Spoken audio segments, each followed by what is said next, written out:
Hello YouTube, and welcome to Tuesday's edition of Proof Weight Loss Surgery Works. It is Tuesday, and I am Banded Wendy, and we had the option of two topics this week, and I am going to do my best to touch on both. The first is transfer addictions. The question, are you struggling, or do you struggle with a transfer addiction, or do you feel one coming on? How are you combating that? Do you see this as a good thing or a potential problem? Has a loved one or close personal friend made a comment to you about this transfer addiction? Is this an addiction that could harm your health? Is this an addiction that is aiding you in your post-surgery life? Why and how? Pretty deep question. So I would also suggest that you guys ask yourselves, do you have a transfer addiction from food to something else? Do you feel one coming on? How do you battle it? Is it a good addiction or not?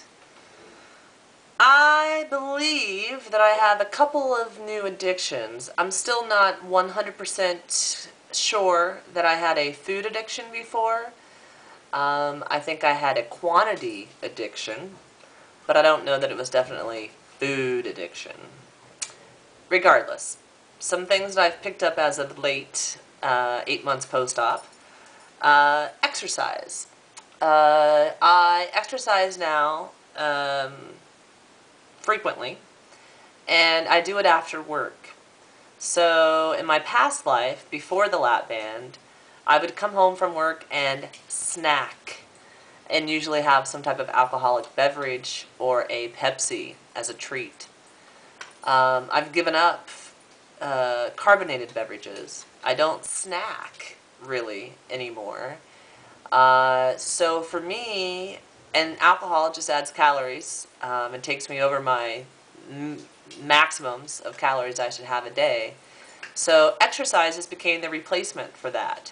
I do think it's a good transfer addiction, if that is what it is, because it is helping me work towards my goals of feeling better and looking better and losing the weight. Another new addiction is this right here, YouTube. Never used YouTube before, ever. And now I have my own channel, Banded Wendy. I work with the crew here on Proof Weight Loss Surgery Works 7 days a week. And between watching videos, commenting on videos, and making my own videos, I easily spend 1 hour to 5 hours a day on YouTube. So, yes, I would say that's a transfer addiction. It does help me because it makes me accountable for my own videos, for myself, for my actions, and for my goals. And it gets me involved with the community that is so awesome, that gives me strength and encouragement and support and understanding, which I think is really important as we work forward to change our lives for the better. So those are two new transfer addictions I think are benefiting me. Now I have two old habits that seem to have continued and maybe even gone to the next level. One of them is smoking. Yes, you did not know this about me. I am a smoker. I have been for a number of years. I've quit and started again, but I've been a smoker the last 4 years non-stop. And I find that I smoke more often than I was pre-surgery. And I do know that it's harmful. You don't have to tell me. I know it. I did have a friend who is very athletic call me today to see all that running you're doing now and all this exercise. Have you quit smoking yet? So I have had that conversation. Do I think it's aiding me post-op? Believe it or not, yes. I'm orally fixated. Funny that I work for a breath mint company, but I like to have something in my mouth. And rather than it be food or an alcoholic drink or a Pepsi, which I don't drink anymore, high-calorie drink, I opt for the cigarette. And I've seen an increase in the amount of I smoke. The other thing is tea. I like hot tea with non-fat steamed milk in it, get some protein in there, and I also like iced tea. I always have drank those things, but maybe only one hot tea a day or one iced tea a day. Now, I can have anywhere from 1 to 3 of those a day. Just depends. And I don't think it's harmful. I do think it supports or aids me in this journey because, again, I'm orally fixated, and both the cigarette smoking and the tea drinking seem to curb my hunger. So that's what I have to say about transfer addictions. Be aware. Remain alert for yourself.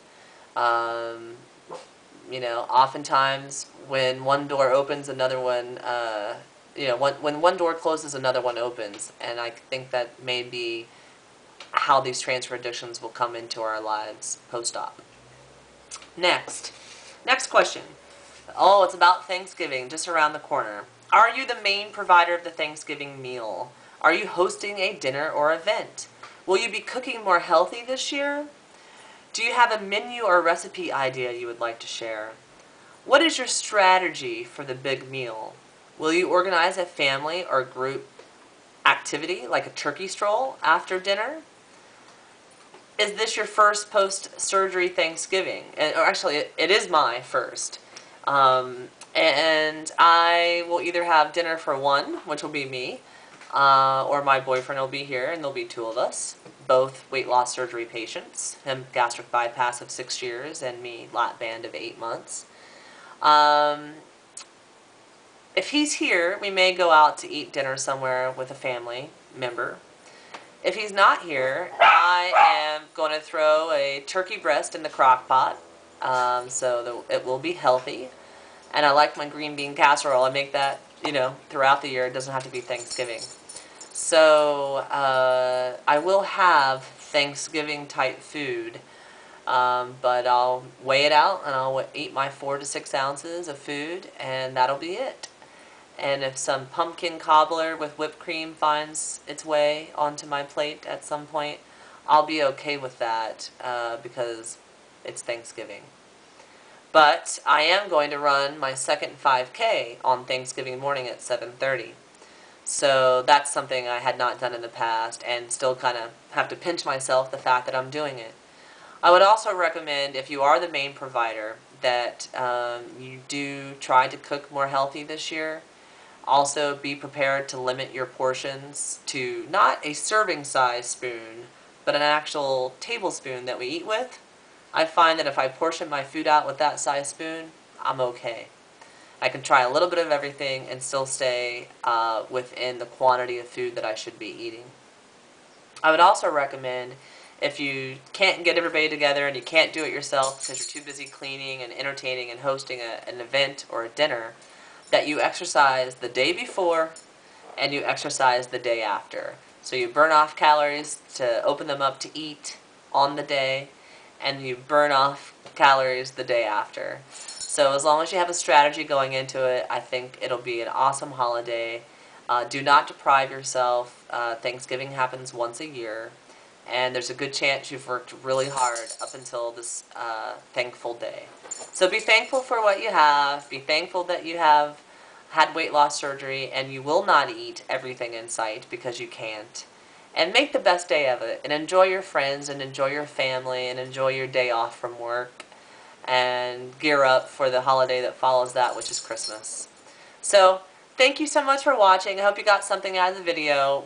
Again, we'd love to see video responses. We'd love to hear what you're doing for Thanksgiving. We'd love to hear if you have a transfer addiction, or if you've had one, and how you battled it. So 7 days a week, Sunday through Sunday, there's a different person just like me sitting here talking to you about their answers to the questions. So I'll be back next Tuesday. Check us out. Take care. Bye.